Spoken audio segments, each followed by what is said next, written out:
Dear colleagues, my name is Dr. A.Rodionov, and today we'll speak about gout.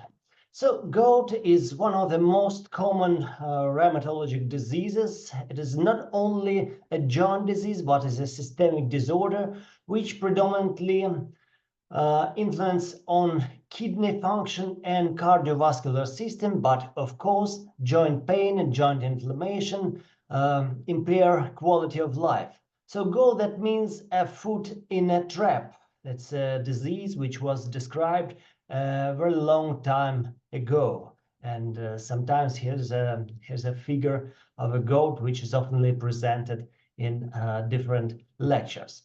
So gout is a disease which results from chronic long-standing hyperuricemia. And let's define hyperuricemia. Hyperuricemia is a stable elevation of serum urate level more than 360 micromole per liter. In different countries, we used different units, and in some countries we measure uric acid in milligram per deciliter. So the quotient is 60. If we use milligram per deciliter, so hyperuricemia is more than 6 milligram per deciliter, or 360 micromole per liter. But gout is a disease. It's a disease characterized by hyperuricemia and monosodium urate crystal deposition in tissues. So the problem of gout is when solution became a crystal. So when hyperuricemia is just a laboratory syndrome, it's often not a problem, and not always we need to treat asymptomatic hyperuricemia. But when solution became crystal, so it's gout. It's a problem, and we must treat the gout. Hyperuricemia occurs in the 5 to 10% of the population, depending on nationality, of ethnicity. In different countries,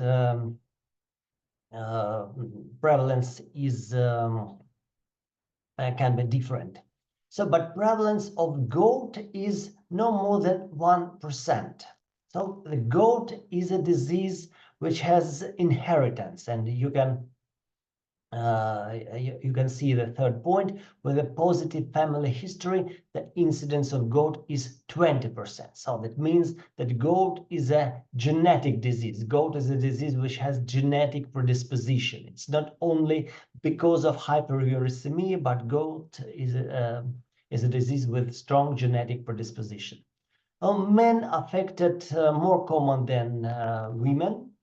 A ratio of men to women is about 2 to 7 to 1. Peak incidences 40-50 years for men and 60+ years for women.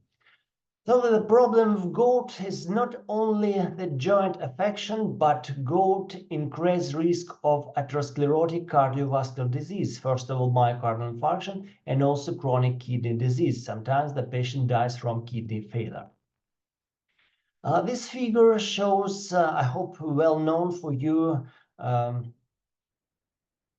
picture of uric acid production. So uric acid is the end stage of degradation of purine nucleotides, such as adenosine and guanosine, which metabolized with enzyme named xanthine oxidase. So xanthine oxidase is the key enzyme in uric acid synthesis. And we need to remember this name, xanthine oxidase, because we'll use xanthine oxidase inhibitors to treat gout. So xanthine oxidase is a chemical enzyme which converts hypoxanthine to xanthine and xanthine to uric acid. And primary gout is a genetically disease which related with increased synthesis of uric acid or reduced kidney excretion of uric acids. But when we'll treat the patient, we will first of all, try to decrease synthesis of uric acid, because on market there's practically only one frequently distributed group of drugs is xanthine oxidase inhibitors. So to increase the kidney excretion is slightly more difficult, and it can be related with increased frequency of kidney stones or kidney failure. When primary gout is a genetic disease, there are some causes of secondary or symptomatic gout. Secondary gout can be related to excessive uric acid formation in patients with different type of malignancies, first of all with the hemoblastosis, and as well as with hemolytic anemia or psoriasis. So situation when there's excessive degradation of cells, so the cells dies, the nucleus dies, and from the nucleus relieved DNA with purine basis. So purines is a background for uric acid synthesis. Kidney diseases can different kidney diseases can cause impairment of uric acid excretion. Some drugs such as diuretics, thiazides, and as well loop diuretics can impair tubular secretion of uric acid and cause secondary hyperuricemia and secondary gout. And if when treating hypertension, we can try to exclude thiazides from the scheme of hypertension treatment, but when we treat congestive heart failure, so oftenly we must use loop diuretics, and from the other side we treat patient with diuretics. From the other side we treat gout with xanthine oxidase inhibitors. So, and there are some other drugs which also can increase level of uric acid. So it is primary and secondary gout. So as I told you, gout was described a long time ago, and they named gout as the king's disease, because people thought that only kings, only very rich people can have a good eat, rich with fish, rich with meat, and so on, rich with alcohol. Now we know that diet itself is not a cause of the gout. So I will repeat that the cause of the gout, the etiology of the gout, is genetic. Is the problem with genetic, is a genetic predisposition. But diet can be just a provocation. So when one intake a large amount of alcohol or eat a lot of meats, so that can provoke the gout flare. Oftenly, a patient with gout is not only has not only gout, but has a different components of so-called metabolic syndrome or cardiorenal metabolic syndrome, is a such term, which includes hypertension, diabetes or some glucose impairment, kidney failure, hypercholesterolemia, hypertriglyceridemia, and obesity. So oftenly this patient can have hyperuricemia and oftenly gout. So here you can see simplified pathophysiology of the gout. So I will repeat to you, there's a genetic predisposition, so deficiency of hypoxanthine guanine phosphoribasyl transferase, or superactivity of phosphoribasyl spirophosphate synthase that cause excessive synthesis of endogenous purines. So from the other side, increase of dietary purine intake cause hyperuricemia. And when uric acid is only a solution, it's not a problem. But the problem is when hyperuricemia is above the level of supersaturation and crystallization became. So when a solution became a crystal, that's a problem. Because the crystal uptakes by macrophages Macrophage destruction causes the release of cytokines, enzymes, and other inflammatory mediators, and that causes acute gouty arthritis. From the other side, a large amount of crystals of uric acid and deposition of these crystals cause toffee formation. I will say about it, we'll talk about it a bit later. And thirdly, kidney failure because of tubulointerstitial nephropathy. So that's a pathophysiology of a gout. Clinical stages of a disease. So first of all, a symptomatic phase of the disease is not a gout, it's just as asymptomatic hyperuricemia. It is pre-gout. And the disease often begins with acute gout attack, acute gout. And we need to treat acute gout attack. But then if we will not treat the disease with xanthine oxidase inhibitors, so it's goes to chronic gout, and there will be deposition of uric acid in different tissues, this forming of tophuses, and kidney failure, and acute gout repeats, and the intervals between gout flare begin shorter. So a symptomatic stage, of course, it's not a gout, no symptoms and signs. A patient considers himself healthy, and only hyperuricemia we can find in blood serum. And I will say to you a bit later that not always hyperuricemia need to be treated. We need to correct hyperuricemia, but with most of all with lifestyle modification. Acute gouty flares. So the most common sign of acute gout is the so-called Podagra. Podagra is an arthritis of first metatarsophalangeal joint, a joint which is most often affected patient in 50% at the onset and up to 90% during developed disease. So less common other joints can be involved, joints of foot, ankle, knee, fingers. Why this joint? Why first metatarsophalangeal joint? Because it's the most cold part of our body, and decrease of temperature is a reason why solution becomes a crystal. So the gout will be in those joint in when a crystallization process occurs. So more often monoarthritis, but less often acute polyarthritis or rapid sequential involvement of several joints. Gouty joints is a sudden, characterized by sudden onset, usually at night, with maximum intensity for 8 to 12 hours.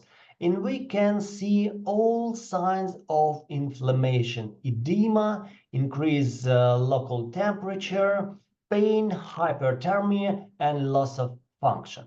And sometimes there is systemic manifestations such as fever. Often, patient complains that the body temperature rises above 28 degrees Celsius.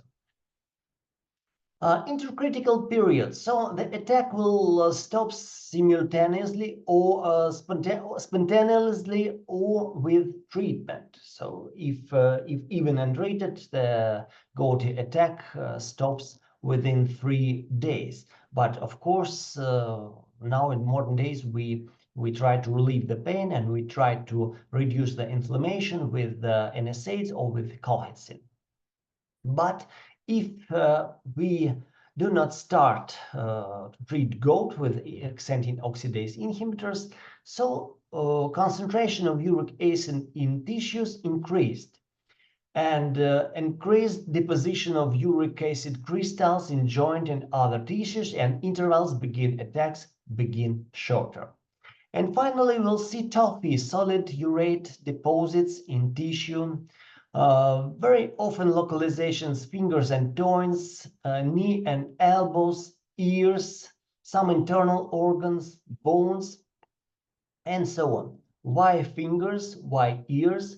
Again, because that's the more cold part of our body. So external temperature in the ears, in the fingers is lower than in other parts of our body. So here you can see toffee in fingers, in feet, in elbow, in ears, very common localization.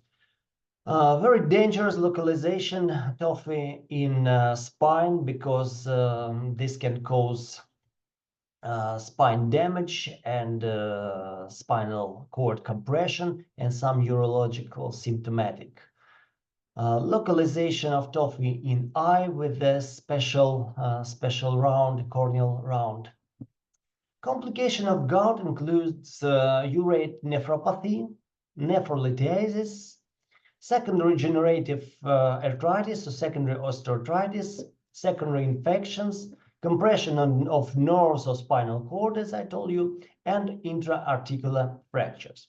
But most important is, of course, a kidney complication of gout, which includes urate chronic nephropathy, acute urate nephropathy, and nephrolithiasis. I wouldn't tell about nephrolithiasis because this topic you will discuss with urologist. I only remember that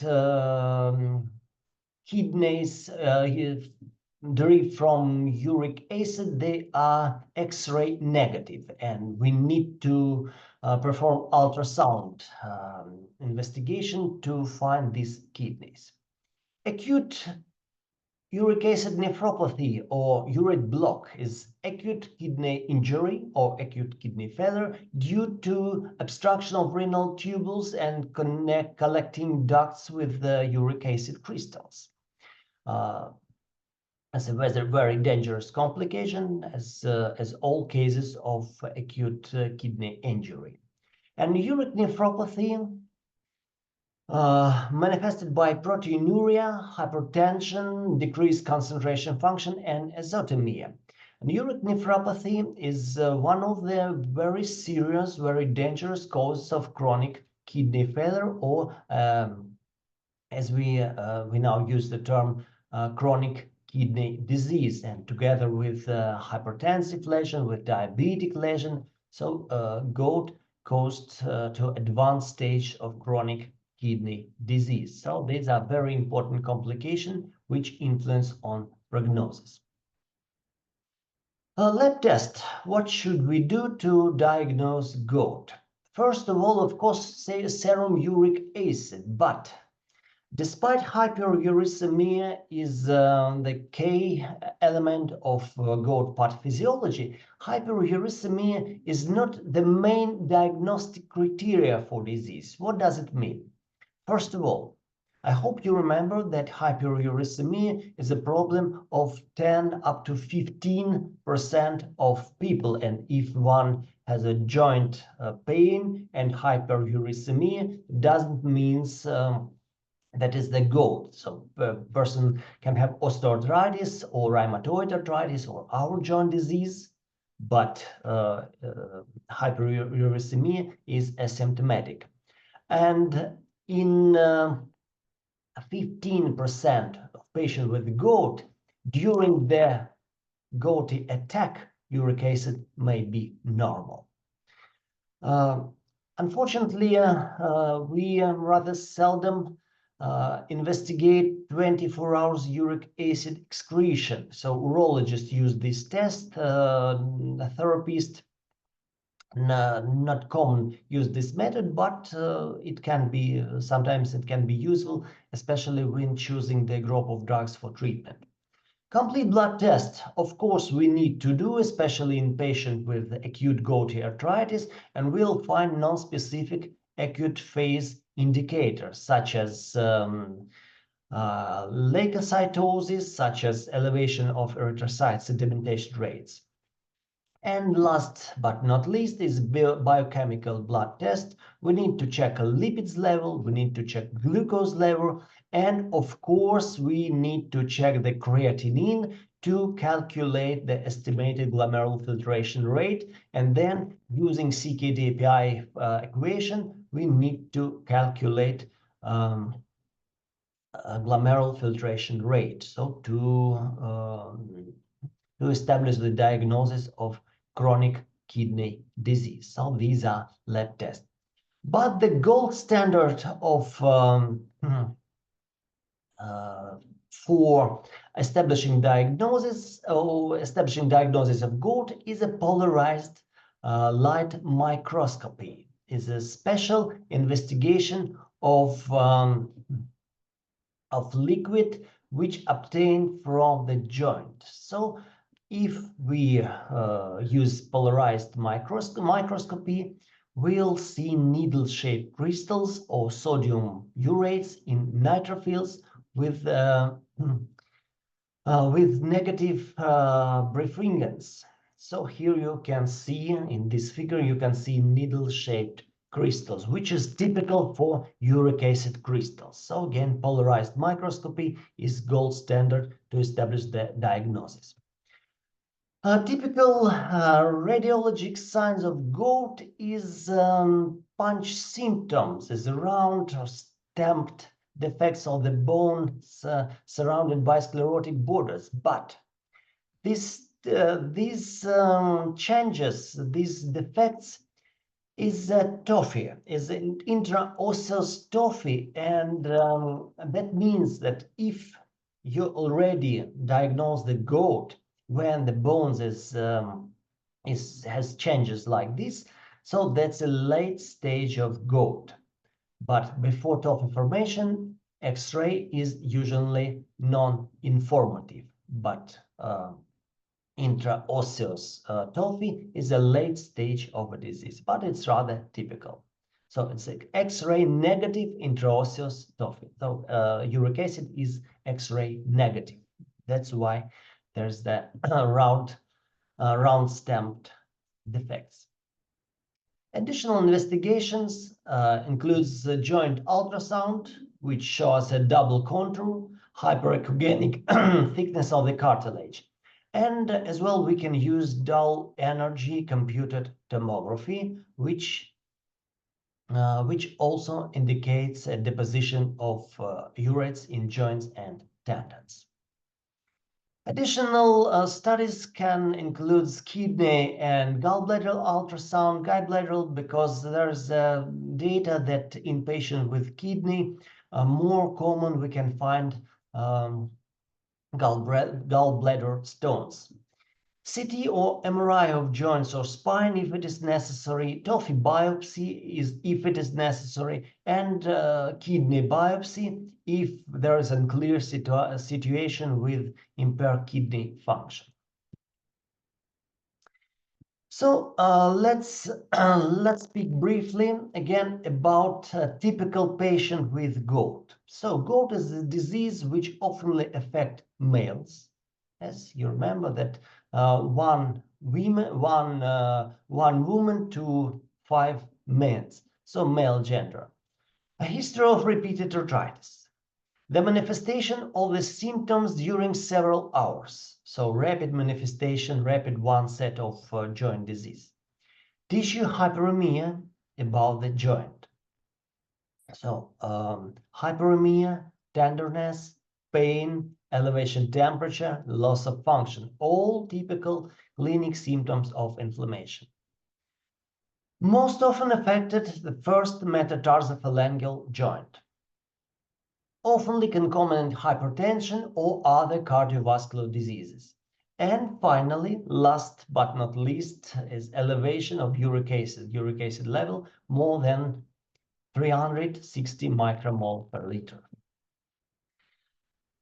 There is a diagnostic criteria which was created in year 2015 and used in the United States and in Europe, criteria of American College of Rheumatologists and European Anti-Rheumatic Liga. And you can calculate the scores developing from clinical, laboratory, and imaging finding. So if there's clinical finding criteria, First metatarsophalangeal joint, score 2. Repeated episodes, so 1 or 2 or 3 scores. Time course, 1 typical, 1. Recurrent, 2. Clinical tophus present, 4. The higher serum uric acid, the higher the score. And finally, ultrasound or computed tomography or X-ray for 4 score. Reliable diagnosis with equal or more than 8 points. So there are classification criteria of Gouts which we can use to establish diagnosis, even if polarized microscopy of joint liquid is not used, because it's interventional studies which is not always used. Differential diagnosis of gout includes pseudo-gout, it's a disease of very elderly patient related with chondrocalcinosis, psoriatic arthritis, osteoarthritis, and in this year of studying we discussed the osteoarthritis with you, rheumatic arthritis, septic arthritis, reactive arthritis, and even hallux valgus, very common deformation of first metatarsophalangeal symptom, which can be inflamed, and sometimes we need to differentiate gout with hallux valgus with acute osteoarthritis of first metatarsophalangeal joint. So in this example, you can see how to formulate the diagnosis of gout. So, for example, gout, acute gouty arthritis of left first metatarsophalangeal joint. So we indicate disease, the form of the disease, acute flare or gout, chronic gout, a joint which are involved, presence of tophi, and very important, kidney injury. It's chronic tophaceous gout, gouty nephropathy, gouty kidney disease 3A, with estimated glomerular filtration rate, for example, 55 milliliter per minute. So now let's speak about gout treatment. Treatment of gout depends on the phase of the disease. Of course, in patients with asymptomatic hyperuricemia, we need to prevent the first attack. We need to use some lifestyle modification to prevent the transformation of hyperuricemia to gout. So in patients with acute gout, we need to terminate the attack. In patients with internal gout or chronic gout, we need to prevent recurrent attack. We need to prevent or reverse complication. We need to lower serum uric acid to target. So let's discuss how to do it. So asymptomatic hyperuricemia usually no pharmacotherapy requires no pharmacotherapy. So hyperuricemia is just a lab phenomenon. We maybe will treat only patients with the extremely high level of uric acid. Here you can see the values of uric acid which need to be treated, because when uric acid level is very high, so risk of nephropathy is increased. So what we need to recommend to our patient? First of all, weight loss, diet with the restriction of alcohol, especially beer. We need to treat concomitant diseases, a component of cardiorenal metabolic syndrome, such as hypertension, hyperlipidemia. We need to recommend smoking cessation. We need to decrease the dose or withdraw different drugs which can increase uric acid level. For example, thiazide-type diuretics in patients who are treated, who use them for hypertension treatment. And if necessary, we can use losartan. So I would speak about it a bit later, that losartan is a drug which can reduce uric acid level. And novel drugs from the class of sodium glucose transporter second type inhibitors, if these drugs are indicated on our indication diabetes or heart failure or chronic kidney disease. So gout management approach: initiate, resolve, maintain. in initiation of therapy, acute flare, we need to treat flare with anti-inflammatory agent. Then we reduce the dose of anti-inflammatory drugs and begin to treat the patient with xanthine oxidase inhibitors to control the level of uric acid. So how to do it? Acute flare treatment. Often we use 3 groups of drugs, which has good anti-inflammatory potential. First of all, non-steroidal anti-inflammatory agents, whether non-selective, whether COX-2 selective, such as celecoxib, or we can use colchicine, or we can use orally or intraarticular corticosteroids. Non-steroidal anti-inflammatory drugs, or NSAIDs. We discussed this group of drugs when we discuss osteoarthritis. So you can again see my lecture osteoarthritis, and during this lecture I discuss with you NSAIDs more precisely. So there are some non-selective drugs, classical NSAIDs such as diclofenac, naproxen, ibuprofen, and there are 2 selective COX-2 selective inhibitors such as celecoxib and etorecoxib. We need to know that these drugs have some spectrum of side effects. First of all, they are gastrotoxic, but as well they can increase blood pressure, they can be cardiotoxic, they're contraindicated for patients with heart failure and chronic kidney failure. So we prescribe NSAIDs for full dose for 2-5 days and then reduce that dose. But sometimes we maintain some small dose of NSAIDs, such as supportive anti-relapse therapy up to several months.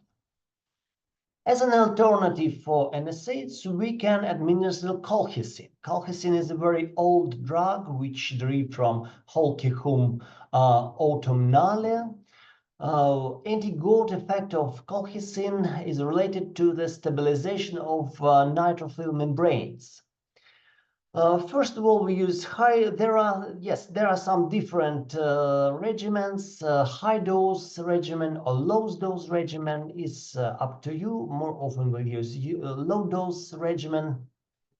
The most common side effect of colchicine is dyspepsia, nausea, vomiting, and so on.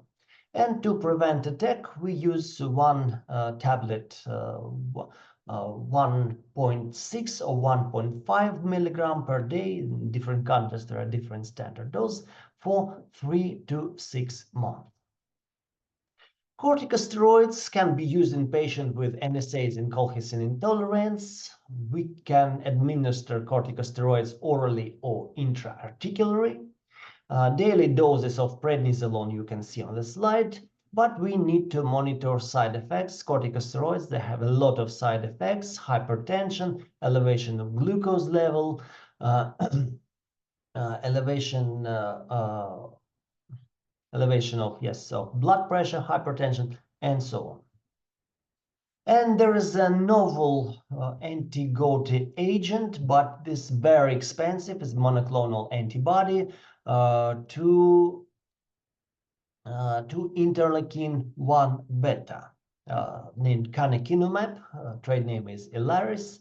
Now, indication is severe attack of arthritis if it is impossible to use NSAIDs, colchicine, or corticosteroids. But again, canakinumab is very, very, very expensive. That's why it's practically never used in real clinical practice. But there are some evidence. So, and canakinumab is in the guidelines. So here you can see the overall ways of anti-hyperuricemic therapy. So dietary restriction to decrease the level of exogenous purines, and different types of drugs to reduce the endogenous level of uric acid. First of all, xanthine oxidase inhibitors and some rarely used agents such as uricose uric acid agents and recombinant uricases. Now, diet modification. It's a very difficult to talk about it with our patients, because there are a lot of foods which should be avoided, as red meats, as drinks with fructose, alcoholic drinks, seafood should be limited, and so on and so on. But oftenly, patients, they know themselves which drugs can cause an exacerbation of gout, and they are modified diet so to prevent the gouty flare. But of course, we need to talk with our patient about diet modification. The main group of anti-gout drugs are xanthine oxidase inhibitors. There are two drugs on our own market, allopurinol and febuxostate. So therapy begins with low doses of drugs, allopurinol or febuxostate, and then we need to up-titrate the doses of these drugs to maintain the target level of uric acid. I hope you remember that mostly for most patients, target level of uric acid is below 360. In patients with severe gout, below 300 micromole per liter. So these drugs is relatively contraindicated in acute flare, but if the patient previously took allopurinol, the dose should be reduced. And of course, we need to control kidney and liver function. Uricose-uric acid, probenecid, sulfentrazone, lesinurad, they are not approved in Russian Federation, so we have not large experience of using with these drugs. These are drugs of the second line of therapy, which can be used in addition to xanthine oxidase inhibitor. But before treatment, we need to check uric acid excretion, and these drugs are contraindicated in kidney failure or nephrolithiasis because they increased level the uricosuric, of course. These are novel group of drugs, recombinant uricases, pegloticase and rasburicase. These drugs are catabolize uric acid to allantoin. In Russian Federation, these drugs always not approved, but in some countries they are approved for treatment for severe gout or to treatment of secondary gout, which can caused by tumor lysis syndrome. So you need to know this group of drugs. So finally, target level of uric acid, I will repeat it for most patients below 360, and in severe gout below 300 micromole per liter. That's a target level that we need to monitor uric acid. And sometimes when the patient has some concomitant diseases, we can use some pleiotropic effects of concomitant drugs. If patient is hypertensive, we can, or probably we should, administer losartan. It's angiotensin receptor blockers, which has small uricosuric effect, and that's a drug of choice in patients with hypertension and gout. Fenofibrate used for treatment of severe hypertriglyceridemia, and in trials has shown the ability to reduce uric acid levels, as well as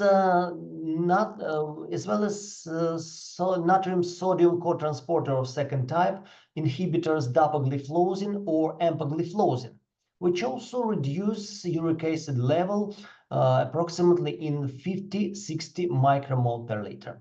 But as for diuretics, especially thiazide diuretics in hypertension, they should be avoided if it is possible to use other antihypertensive agents such as losartan, such as calcium channel antagonist, beta blockers, and so on and so on. So in treatment of this patient, so we need to remember how to treat hypertension, hyperlipidemia, and diabetes. So as for prognosis, patients with gout, so disability is related with chronic polyarthritis, with large tophi, with chronic kidney failure, which can cause the necessity of hemodialysis. And as I told you, gout increased the mortality from atherosclerotic cardiovascular disease, such as myocardial infarction, stroke, and also end-stage renal disease. So that's why we need to remember that the treatment of gout is not only increase of quality of the life, such as in osteoarthritis, but there's increased prognosis because gout increased risk of atherosclerotic cardiovascular disease. So this lecture was created on the EULAR 2016 guidelines, which was not updated until now. And thank you for your attention. And let's make a conclusion. So gout is a disease from a group of crystal arthropathies caused by genetically determined enzymopathy. Although gout is based on hyperuricemia, uric acid level are not independent diagnostic criteria for this disease. And finally, treatment with anti-hyperuricemic drugs, such as allopurinol, febuxostat, should be continued lifelong because gout is a chronic disease. So now, thank you for your attention.